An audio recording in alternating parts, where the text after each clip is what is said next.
Thank you, Chairman Rounds. I have a very short opening remarks, so I'm going to read those in, and then we'll get right to it. So this hearing is so important. I again appreciate the way that the chairman and I work together, hearing from all of you about the Department of Defense, your Cyber Force Generation Plan, the associated implementation plan, Cybercom 2.0.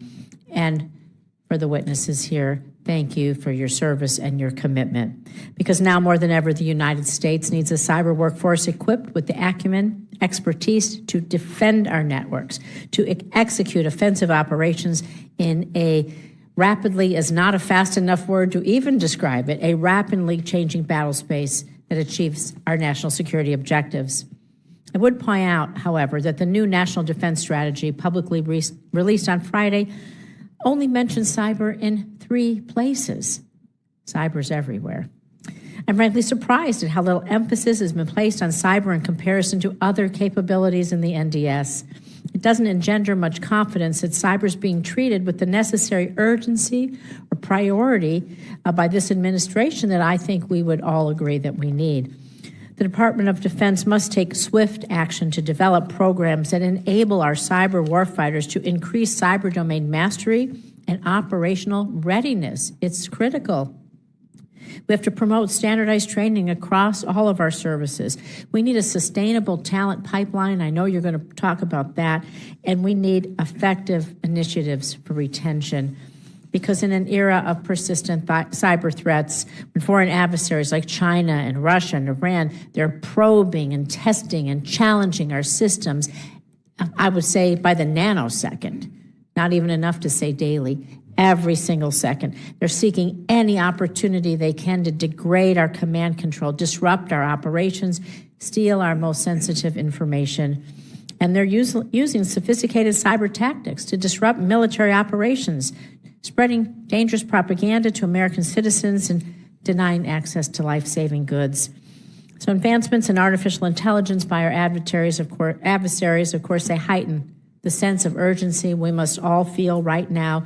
We must have to protect against AI-orchestrated campaigns aimed at targeting us, our critical infrastructure, our supply chains. And we can't defend against these disturbing yet real threats without cyber professionals every step along the way, armed with the requisite skills and abilities to bolster the cyber enterprise. And so for too long, the approach to manning, training, equipping our cyber forces, we've just lagged behind, and we need to really step that up, in my opinion. And the Department of Defense, we know continue to struggle with recruitment, retaining cyber talent, particularly against such a competitive private sector. And so this issue undermines our readiness across all domains, and it's a priority of this subcommittee and the committee at large to help the department do everything that we can to fix it, because we can't fight today's digital wars without the outdated infrastructure, with our inflexible personnel structures. We need a skilled professional cybersecurity force. It's not a luxury. It's a foundational requirement for all of us. So I am committed to work together in a bipartisan way on this committee, on the full committee, with all of you to be sure that we have the cyber force of the future that we need and will continue to need going forward. Thank you again for your work and for being here. Mr. Chairman, thank you. Thank you.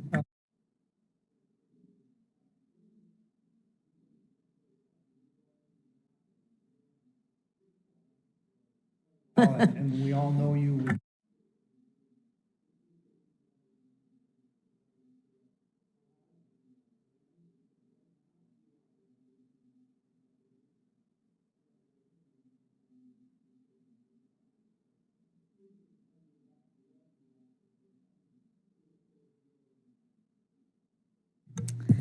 Thank you. Chairman Rounds, Ranking Member Rosen, and distinguished members of the committee, it is an honor to appear before you today. As you mentioned, it's really quite the privilege to be on this side of the table, representing the department and all of the efforts that we're working forward to tackle those challenges that Senator Rosen highlighted in her opening remarks. I'm grateful for the opportunity today, in particular, to discuss the Department of War's comprehensive efforts to organize, train, and equip our cyber forces to meet the complex challenges the nation faces in the 21st century. The subject of today's hearing, Cyber Command 2.0, represents what the Secretary of War, Secretary Hegseth, mentioned at the Reagan Defense Forum, the most significant transformation of U.S. Cyber Command since its inception 15 years ago.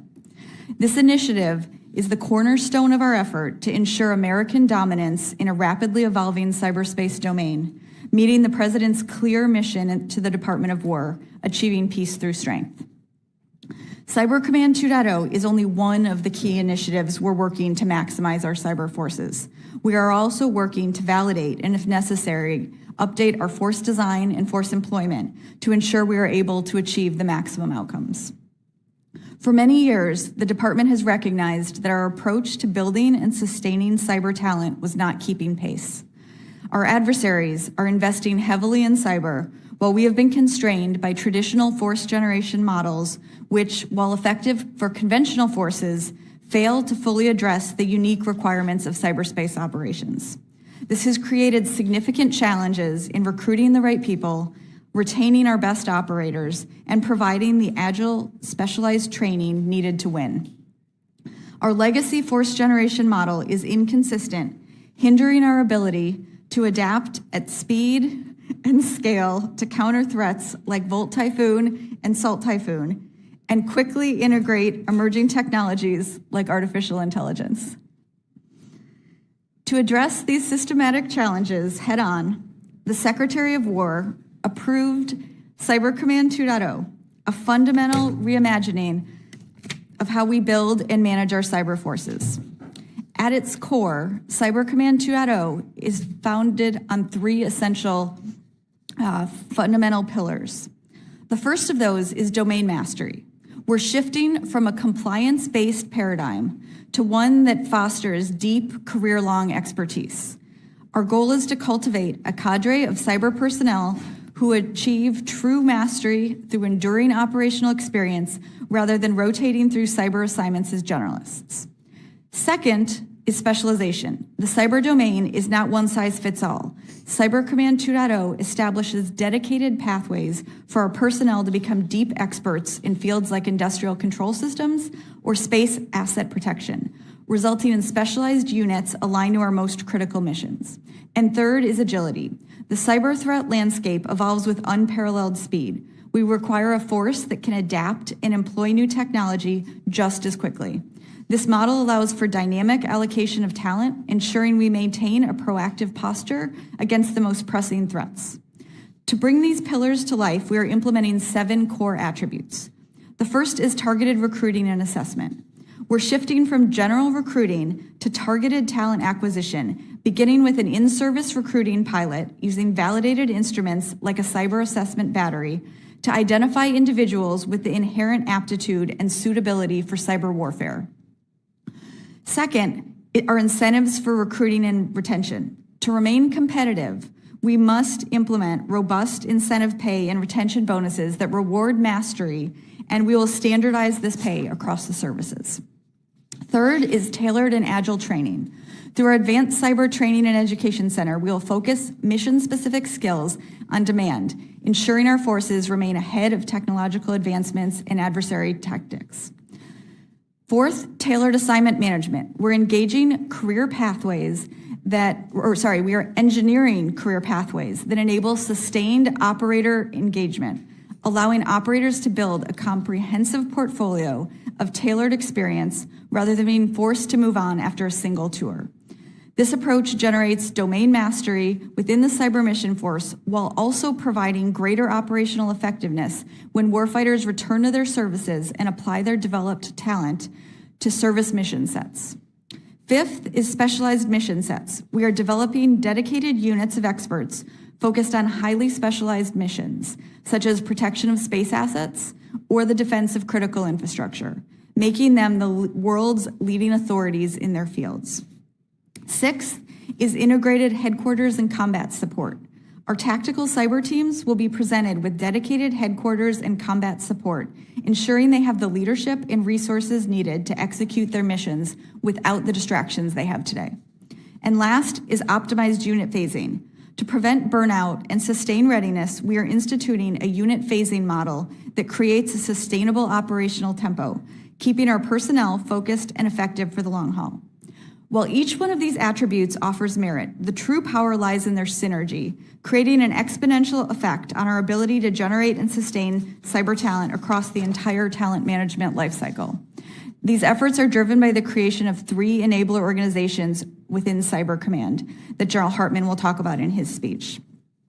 As directed by the Secretary of War, I will oversee the Cyber Command 2.0 implementation, consisting of 97 tasks across 26 lines of effort. This revised force generation model empowers the commander of U.S. Cyber Command to directly influence how our forces are manned, trained, and equipped, to deliver immediate warfighting outcomes while preserving decision space on future organizational constructs. The core attributes of mastery, specialization, and agility are indispensable regardless of any future structural changes.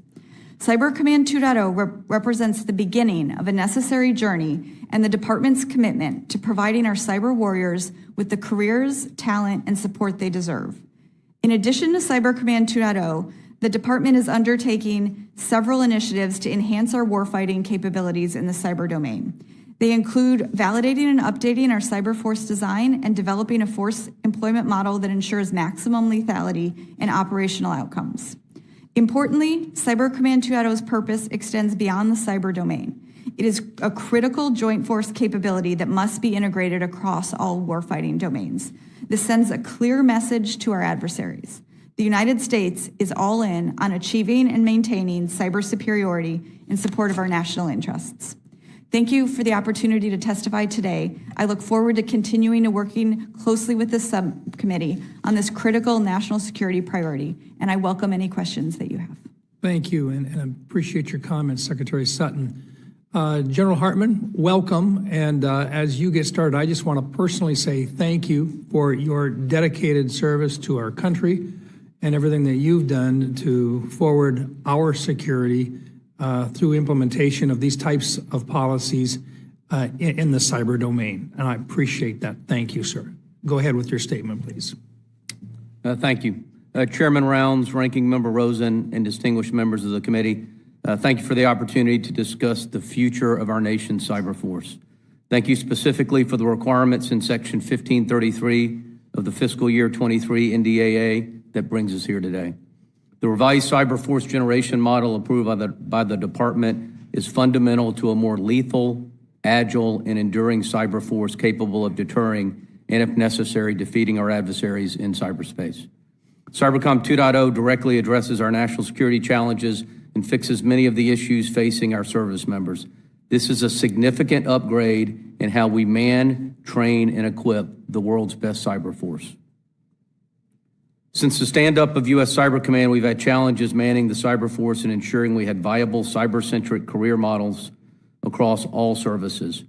We faced many challenges ranging from duplicative training, uncompetitive and inconsistent compensation, excessive administrative burdens, and a high operational tempo that contributes to an unsustainable stress on the force. Cybercom 2.0 targets these problems through 7 key deliverables that overhaul how the Department of War generates and sustains lethal cyber warfighters. These deliverables include overhauls in targeted recruiting, modernized incentives, specialized mission teams, and optimized operational tempos. This plan gives us what we need. It forges cyber warriors by building upon the warfighting culture and lethal capabilities of the military departments, harnessing their institutional mastery of sustained warfare, their capacity for precise global operations, and their core competency in expeditionary and agile power projection in denied environments. To lead this effort, I've established 3 key enabling organizations. The Cyber Talent Management Organization is developing the Cyber Assessment Battery test to better align incoming talent to ensure we retain high-end warfighters. We're using our Title 10 Section 167 Bravo authorities to budget for standard skills pay and will next focus on retention incentives. The Advanced Cyber Training and Education Center is tailoring training to specialized mission needs while eliminating training redundancy in areas like artificial intelligence, expeditionary cyber, and advanced tradecraft. Our Cyber Innovation Warfare Center will more rapidly equip our cyber forces with cutting-edge capabilities and game-changing tradecraft. We will build capabilities we need for the future, not focused on past requirements. This center will serve as the central point of collaboration for industry, academia, government partners, and the cyber operating force. These enabling organizations are being designed to be AI by birth, built from the outset to be data-centric, automated, and decision-optimized. This means that data will be treated as a strategic asset, workflows are engineered for automation, artificial intelligence is embedded into planning, operations, and sustainment, not bolted on later.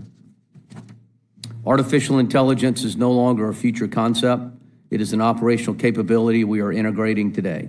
In line with our Cyber Command 2.0 vision, we are transforming how the command is organized, enabled, and resourced to operate at the speed and scale required in the cyber domain. We are fundamentally changing how we bring technology into the fight.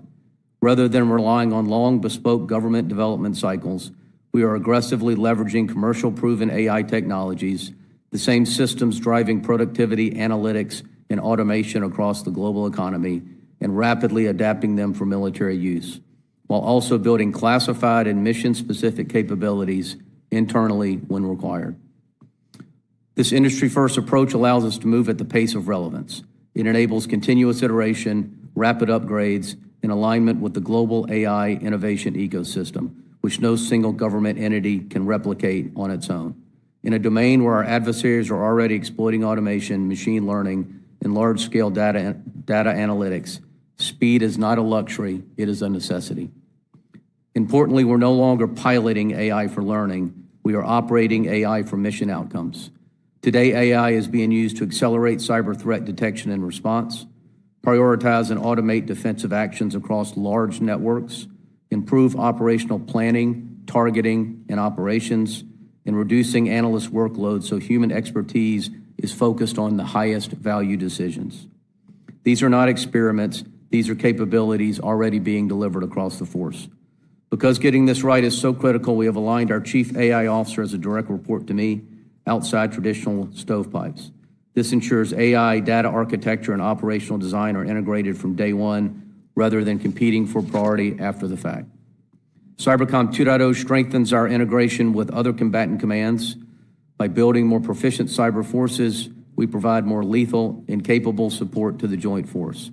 When our cyber operators are expertly matched to their roles, receive cutting-edge training, and are freed from administrative burdens to focus on the fight, their operational effectiveness increases exponentially.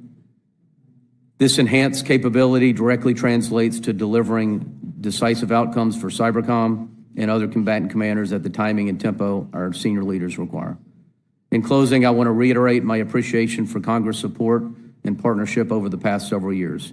Changes to our budget and acquisition authorities, as well as the FY23 NDAA Section 1533, provided us the required tools and a clear mandate to address persistent readiness challenges and implement solutions across the cyber mission force.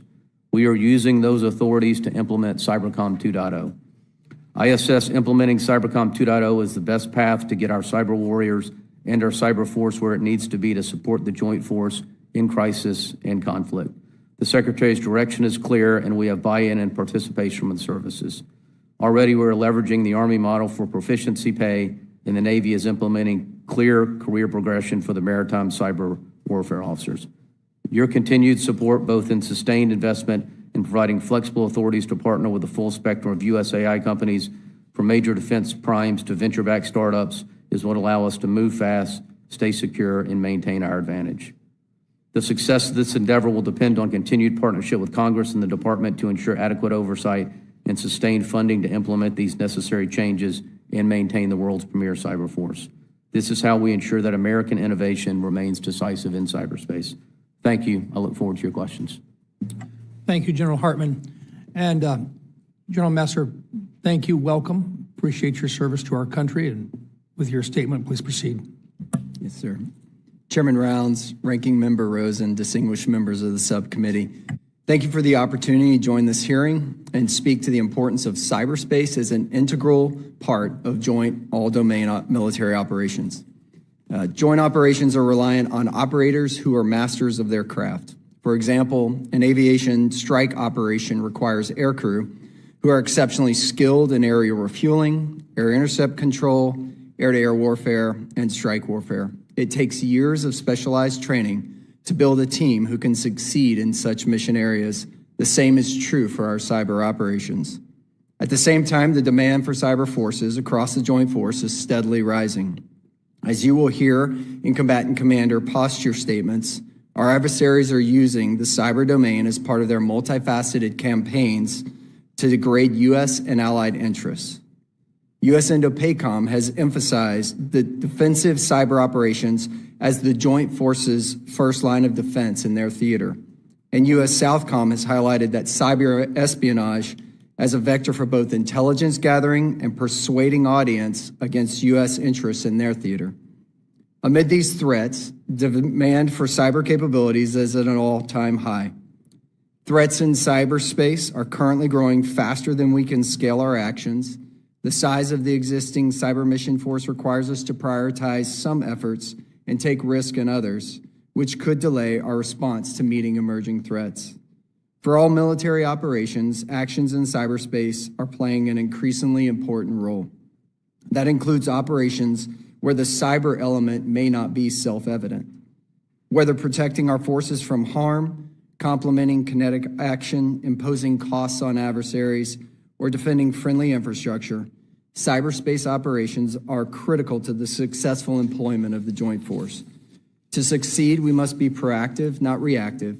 Cyber activities must be integrated into every phase of operations, starting with concept development.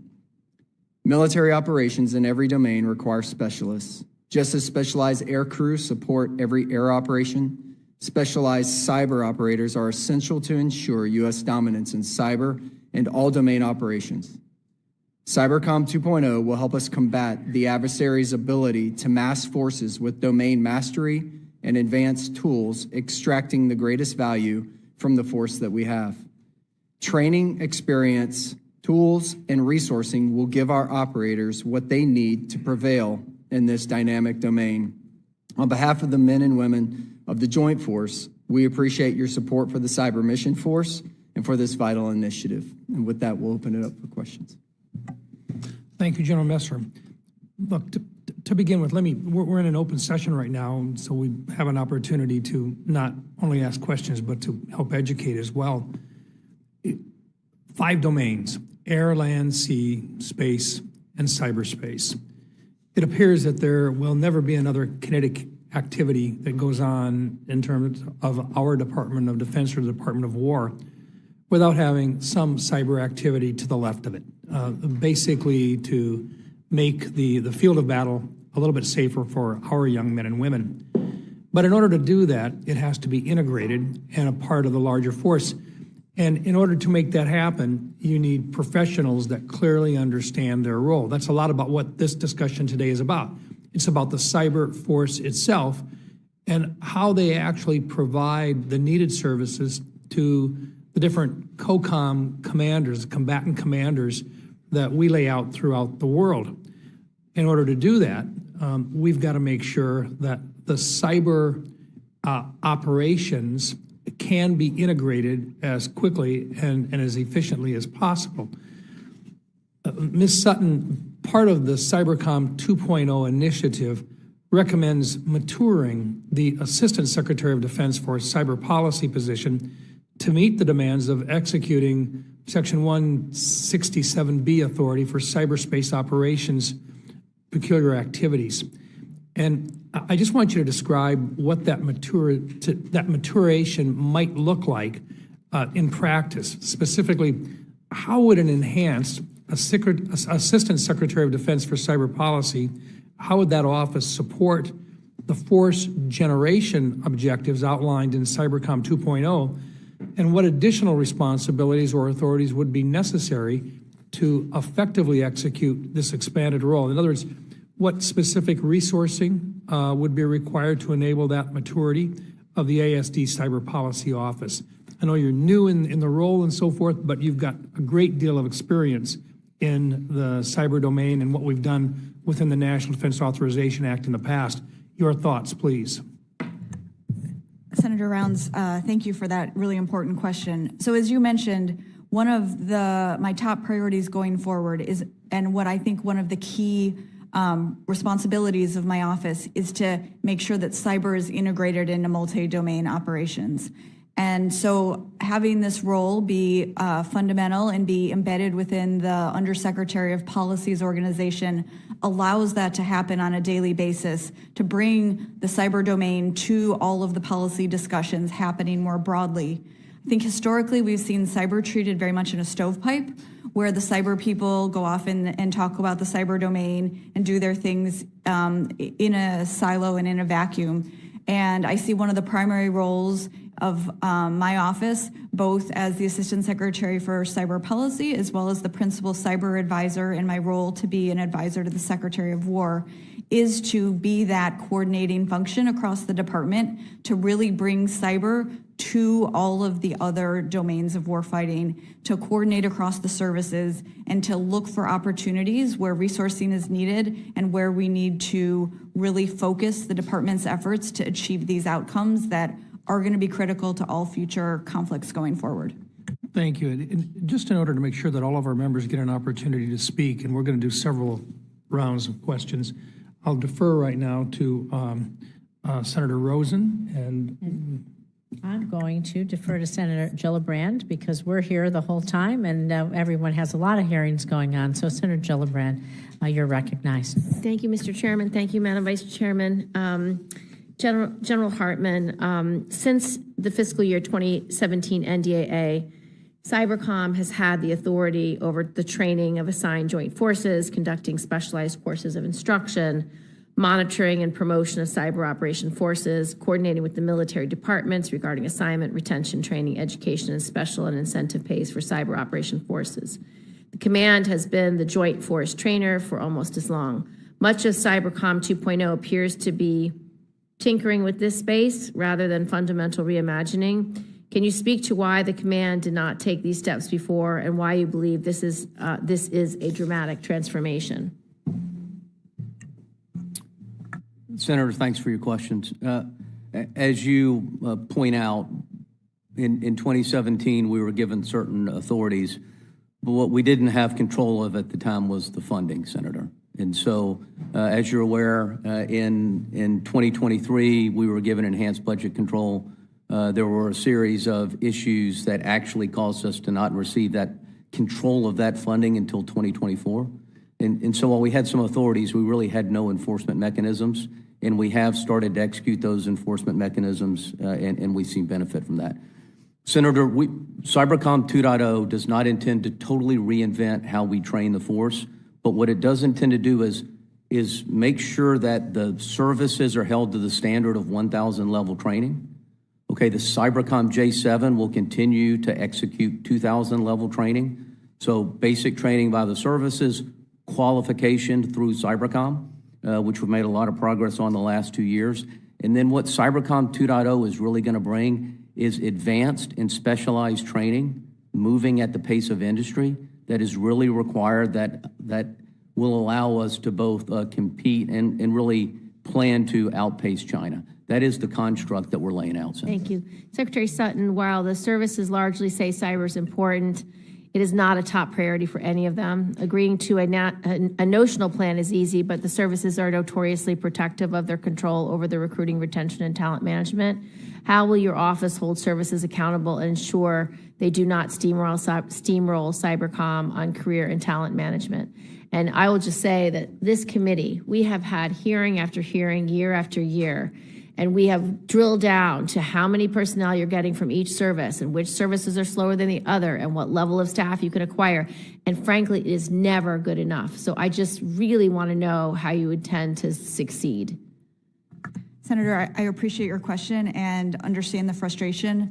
I think you're really highlighting what is fundamental about Cyber Command 2.0, which is involvement at the secretary's level to really coordinate and make sure that the services are all doing things consistently and that we rise everybody to the top bar. We see best practices in pockets across the services, but have historically lacked a coherent effort to bring all those together and rise all levels up. It is going to require hard discussions internal to the building. It's going to require prioritization, and we have a clear direction from the Secretary of War when he approved this plan about the importance of bringing up of increasing the lethality of our cyber warriors. I look forward to having all those internal battles within the Pentagon because I think it is fundamental to what we owe our cyber warriors that come to work every day and do this mission is to be able to train them and retain them in ways that allow us to maintain the world's most competitive cyber force. It was just reported that China approved the import of the H200 chips to ByteDance, Alibaba, and Tencent. These companies all work closely with the Chinese military, and just a few months ago, reports indicated a White House memo raised concerns that Alibaba provided support for PRC military operations against targets in the U.S. If these sales go through, what impact will this acquisition of H200s have on their ability to target the U.S. military and U.S. critical infrastructure? Senator, I haven't studied that question, and so I'll agree to get back to you with an answer. Thank you. And just my last point, I'd like to hear from each of you. I still don't understand why you don't want a cyber academy. I just don't know why you don't want a service academy that will just train the personnel you need from top to bottom consistently and regularly. We tried to create small pipelines for you through the Cyber Academy for non-military personnel, but I still don't know why you don't want your own. And I get why you are going to use existing services and try to do better training, but the future of war is going to be cyber. And I don't know why we're taking so long to do this. And I think also in your testimony, you said that your goal for, what's the group? The ACTEC, the Advanced Cyber Training and Education Center, won't be fully operational capable to Q3 fiscal year 31. I mean, that's a really long time for any bricks and mortar, but can you just each talk about why you don't have this vision and why is it so difficult? So really appreciate that question because I think how we get the right training to our people and what courses we have available and what mechanisms we have is really important. Really want to highlight the importance in Cyber Command 2.0 of the ACTEC, the Advanced Cyber Training and Education Center. And the intent of it is actually not to be a brick and mortar institution because what we see as having an internal developed training system is probably always going to be slow to need. As we look at the timelines it takes to get basic training updated, we're losing out to the best of breed that's happening in industry and academia. And so that Advanced Cyber Training Education Center model is really intended to figure out what our requirements are, where we have skills and key knowledge gaps that we need training on, and then to be able to go out to industry and academia, find the best of breed, if it's available out there, bring that in, and then we can have standards that we're trained to. And so that's really the model that we're looking to move out on quickly. The timelines that we're talking about are to get it fully up and scaled across the entire force, across an entire curriculum. I'll let General Hartman talk about some of the early pilots that we're aiming to get some quick wins in right off the bat. I just don't, again, the chairman can take control of this, but honestly, we've been saying that for a decade and it just doesn't work. We can't compete. We don't pay enough. Our salaries are too low. And so the benefit that the service academies have is it's free college for 4 years or 2 years, or whatever it's going to be. And so kids will choose to do that route because we can compete on that. We cannot compete. If you, let's say you set your standard every 6 months of the perfect person, they're not going to join you because they're making $400,000 or $600,000 where they are. You're not going to get them. So you guys can answer the question if you want, but you can also take the time back if you like, Mr. Chairman. I will allow the question, and if you've got it, and if not, we can bring it back in and you can respond with a written response. But I'd be curious to hear what your thoughts are on So I just one thing, and then I'll let Joel Hartman also provide his answer. So I am a firm believer in exactly what you mentioned. I am a scholarship for service recipient. My master's degree was funded through government funds with a service obligation, and over 20 years later, I'm still in government. I see it's a very powerful recruiting tool and something that we are continuing to look at to opportunities to continue to leverage. Senator, I'm not opposed to a joint, cyber service training academy. I think there's great merit in that.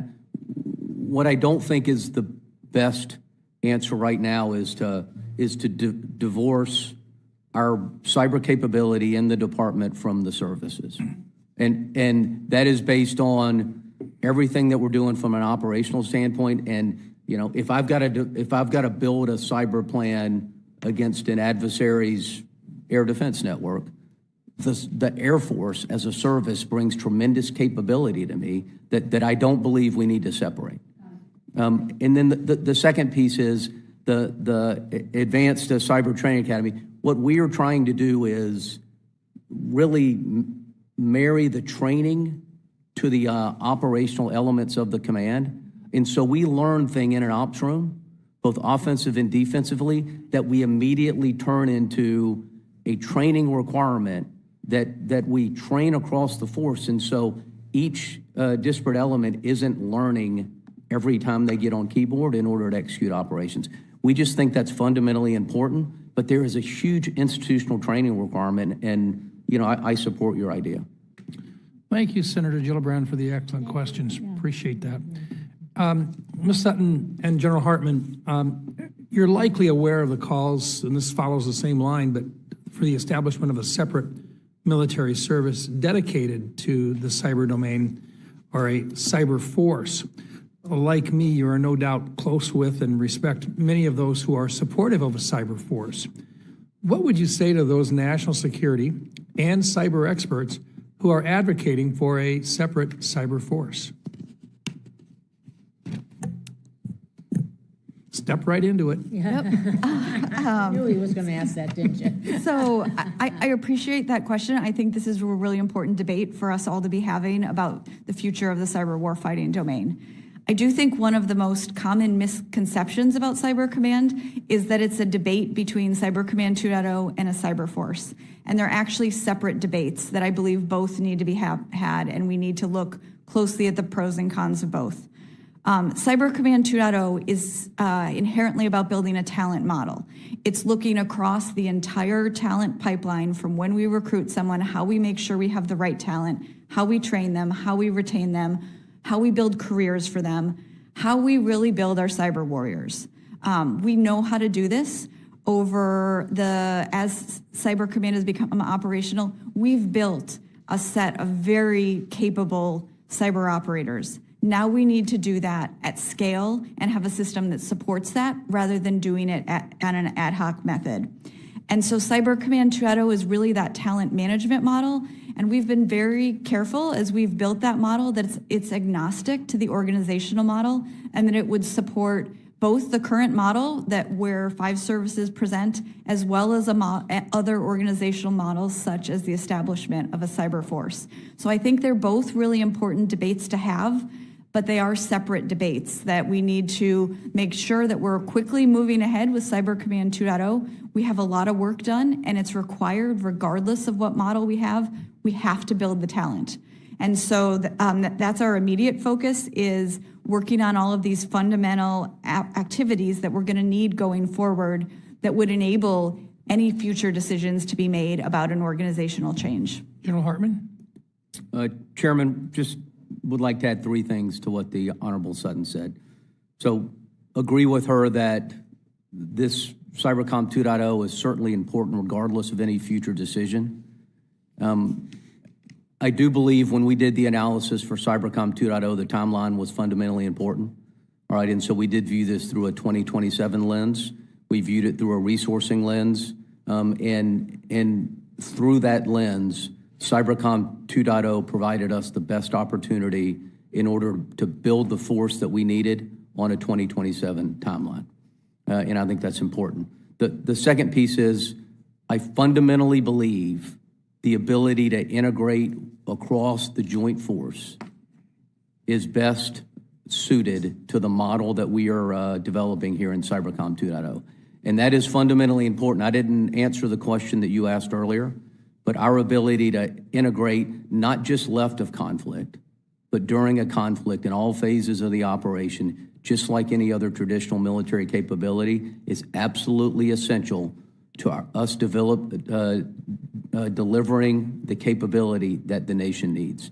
And I think Cybercom 2.0 is really the best course to do that. And I'm going to be asking a question a little bit about some of the cyber activity that might occur during an operation as well.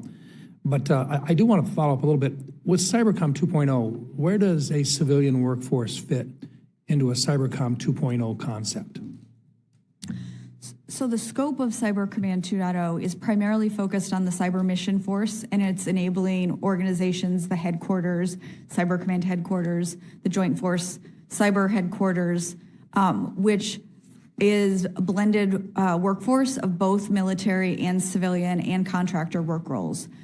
So as a result, within Cyber Command 2.0, the majority of the initiatives do apply to both military and civilian populations, and we have sort of dedicated lines of effort that also target some things that are unique to both sides. So in short, we're addressing both issues for those elements that support the cyber mission force. Plenty of room for Guard units to continue to participate?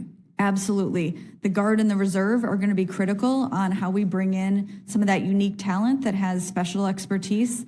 And there are specific lines of effort in the implementation plan where we look at how to bring that in, as well as they will be a fundamental part of our cross-functional team that we're building to roll out the implementation. Senator Rosen.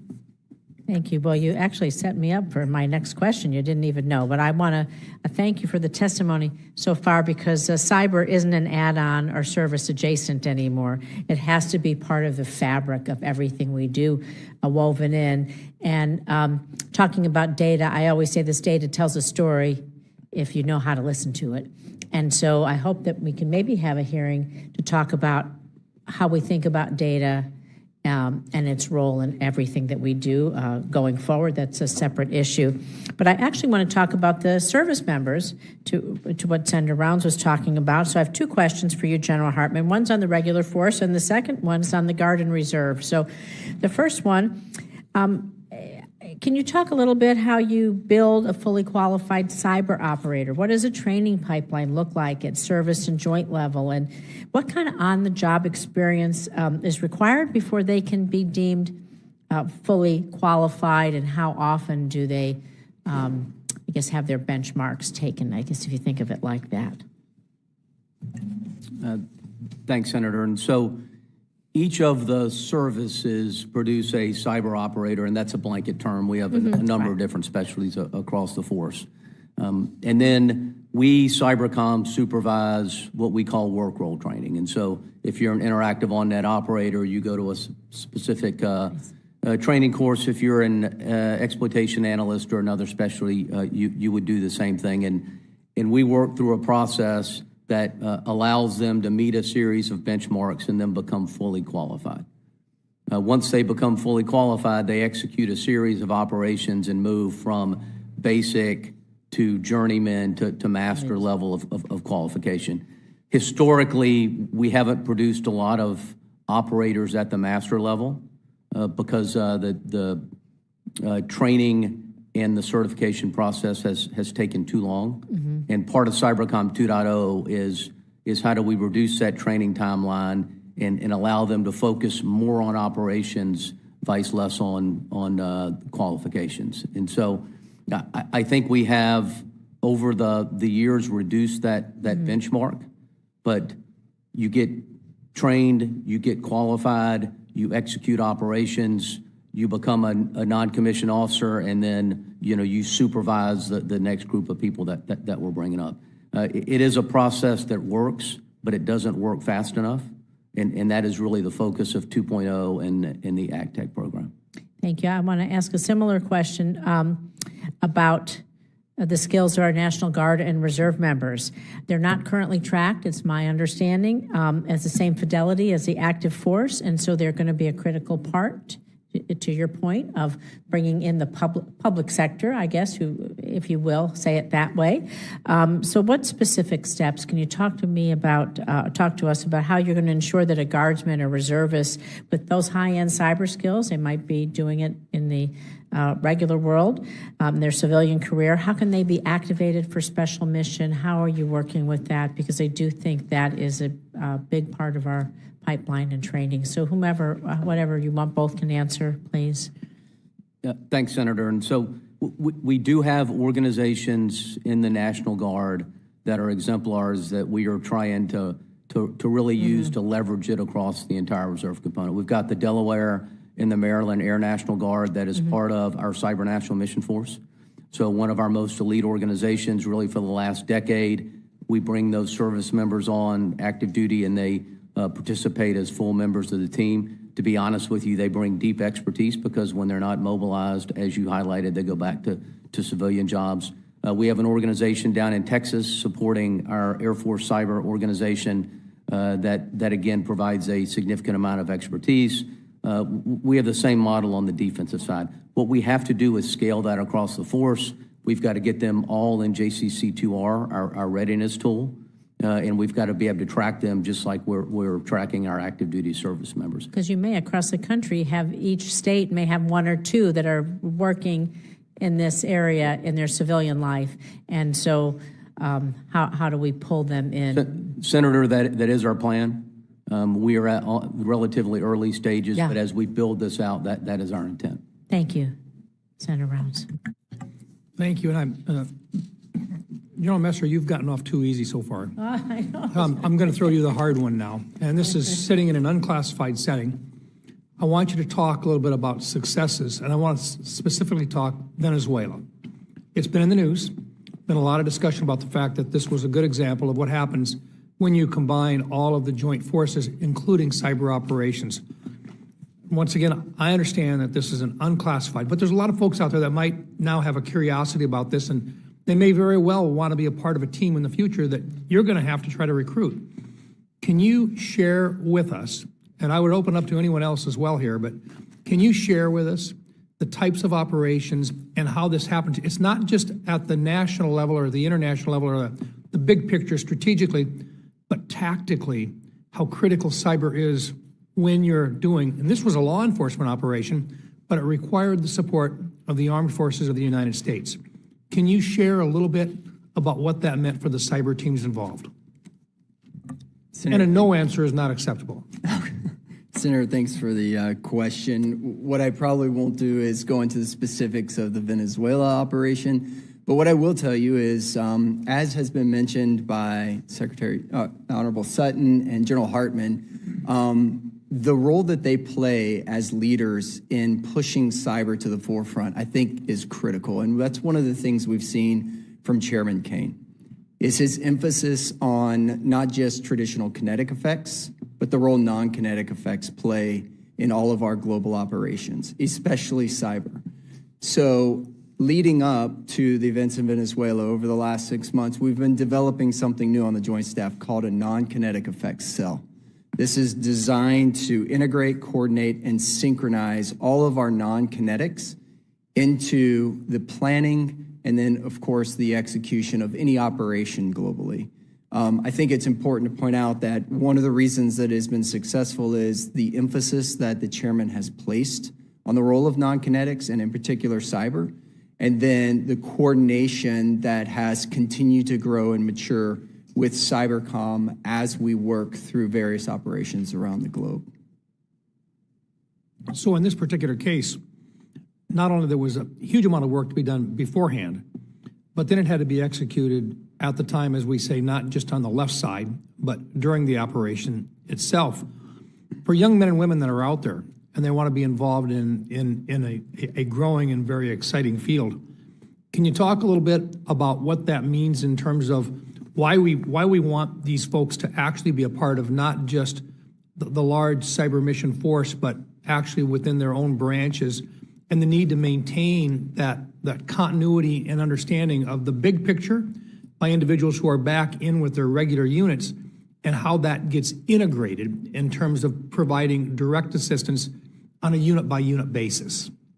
How integrated this is, and as representative of the joint forces, I just kind of wanted to hear you talk about how critical that is. Yes, sir. So cyber operations are critical to everything we do, whether it's just day-to-day operations of the functionings of the Department of War or it's actual execution and operations. One of the things that I'll point out is growing up in the Air Force, there was always a non-kinetic effects cell at an air operations center. But it usually existed back in a back room. It was a very dark place, and usually we didn't ask for many inputs from that team until we wanted to sprinkle what we call the lightning bolts onto some form of operation. The reality is that we've now pulled cyber operators to the forefront.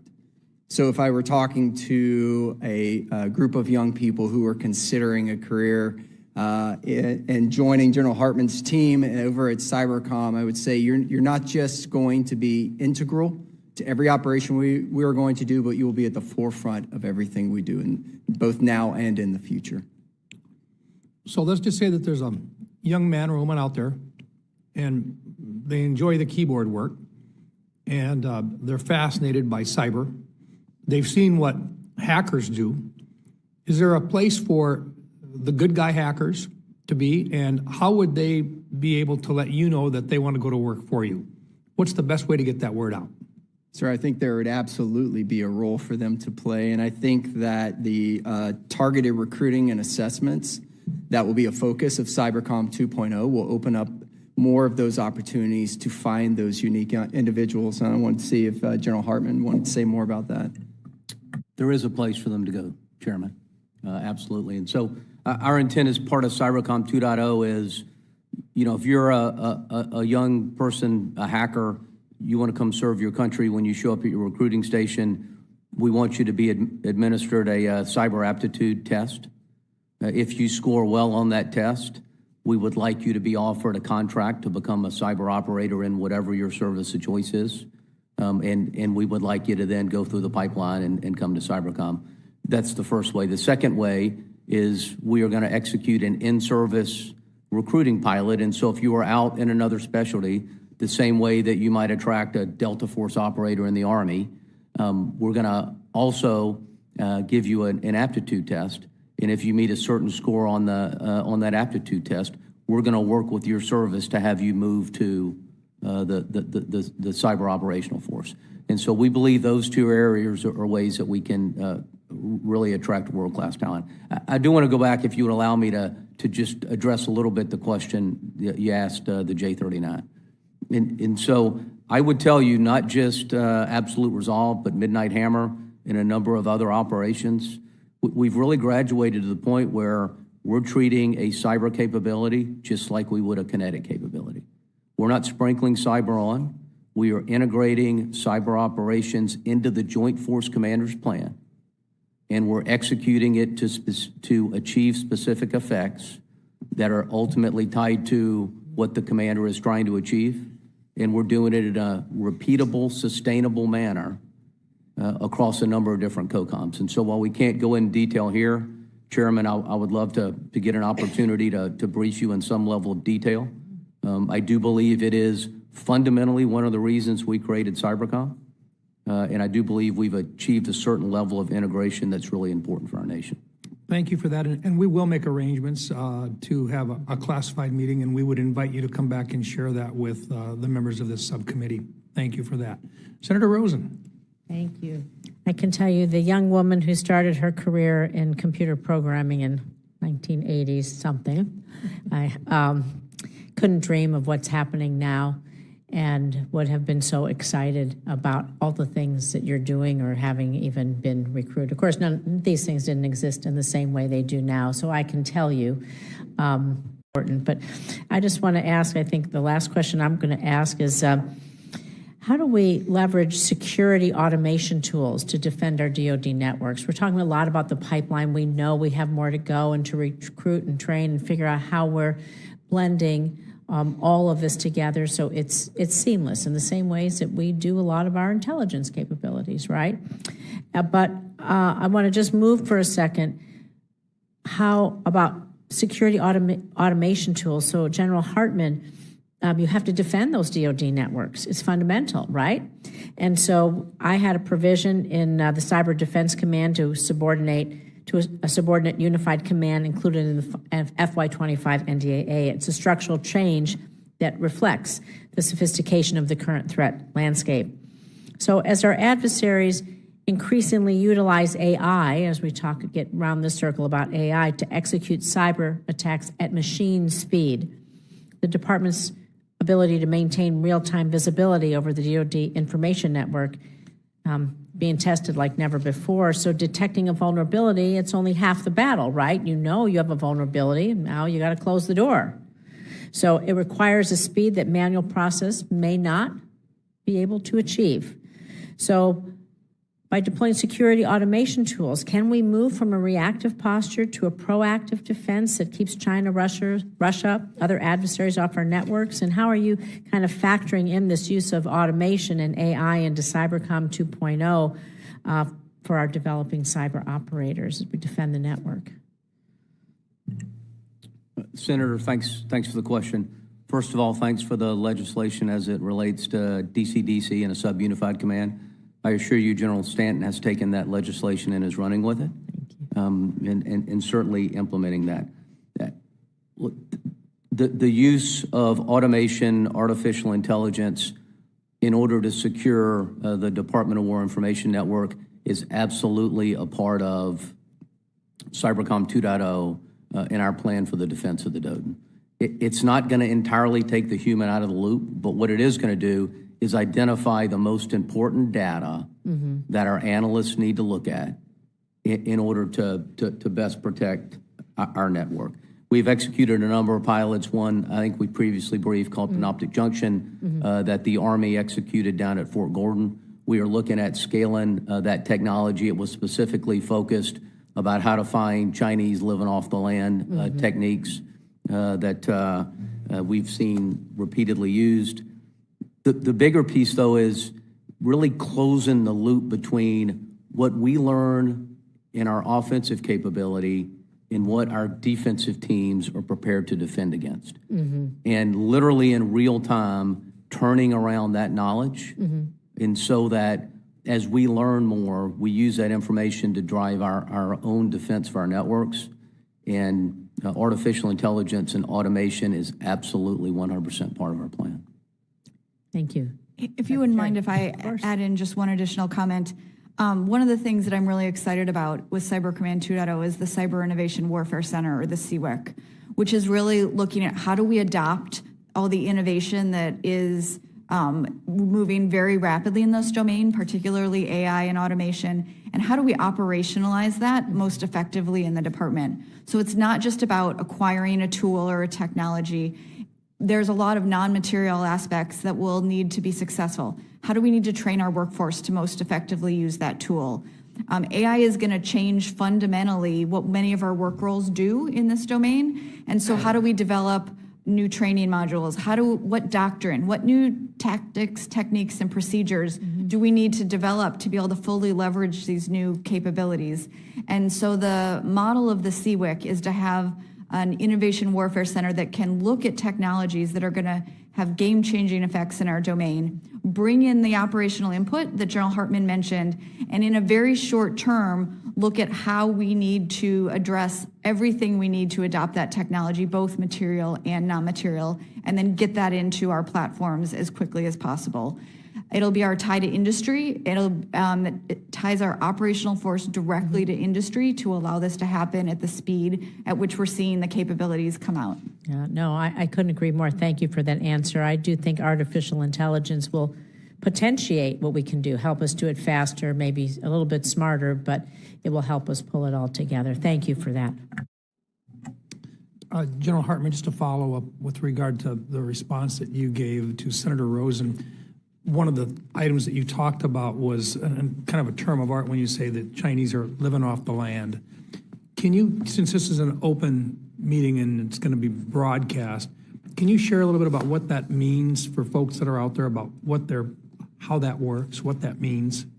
It just means that the the Chinese have executed a deliberate campaign in order to compromise U.S. networks and then use native commands and native features inside those networks to move around to look like legitimate traffic that makes it difficult for us to find those.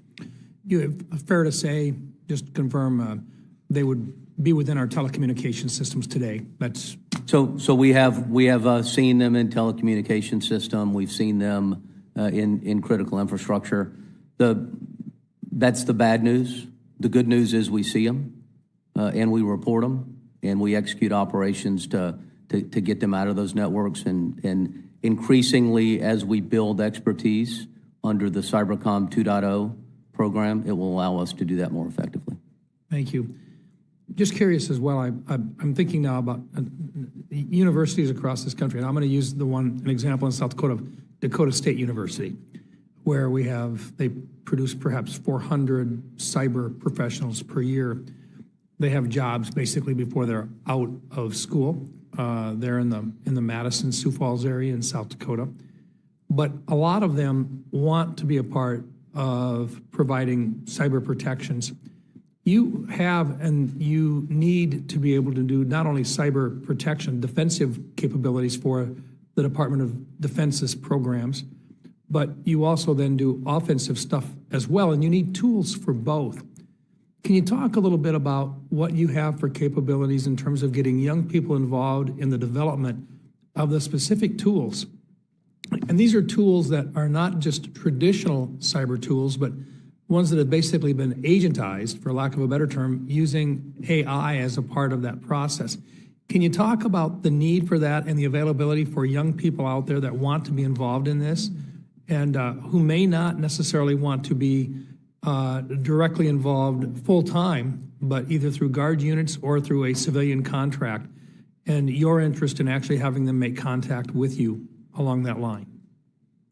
Absolutely. And so in the command, in our service components, each of those organizations have development organizations.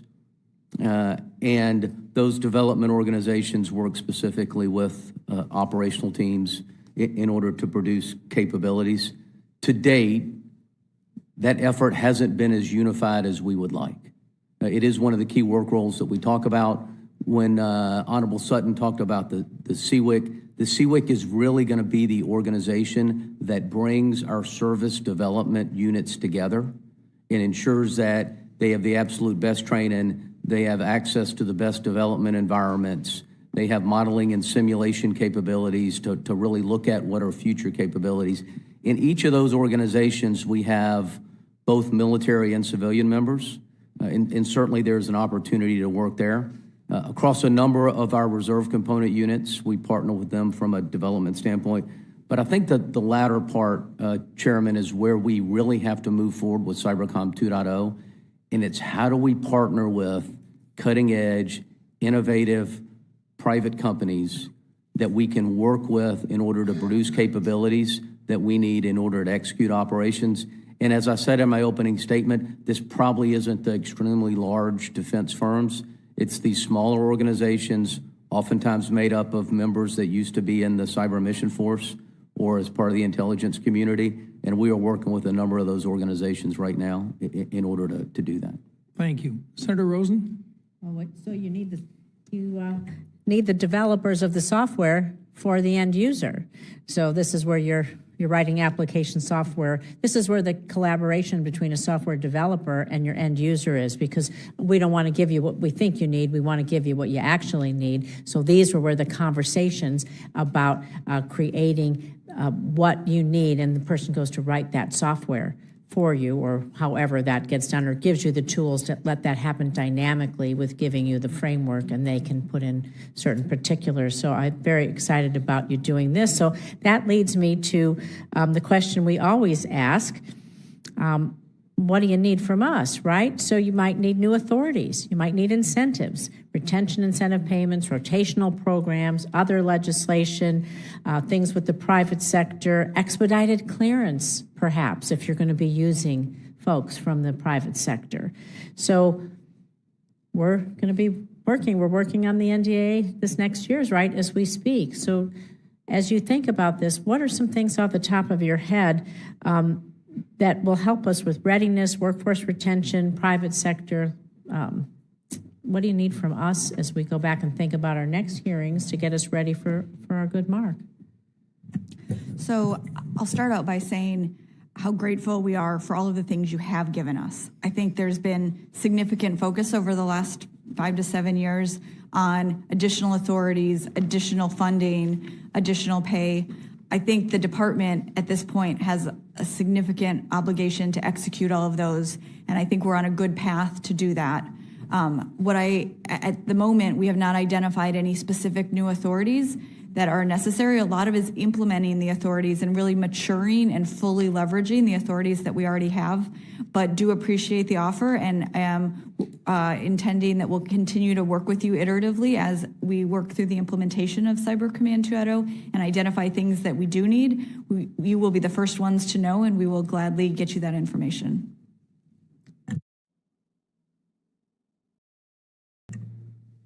So I agree with Honorable Sutton. We appreciate all the additional authorities that we've been offered. We appreciate your advocacy for funding. It will be important as we implement 2.0, as we really build out the capabilities that we need from an artificial intelligence standpoint. I do believe there'll be a discussion about how do we best fund the activation of reserve component forces to ensure that we can do that in a sustainable, repeatable manner, that we're able to bring the talent to the active force in order to execute specific missions. There's been some good use case examples, but it is a system that's not optimized, and I do think we'll work with the department and Congress on how we might look to do that better in the future. So like my civilian cyber reserve idea, perhaps. I think it's a great idea, Senator.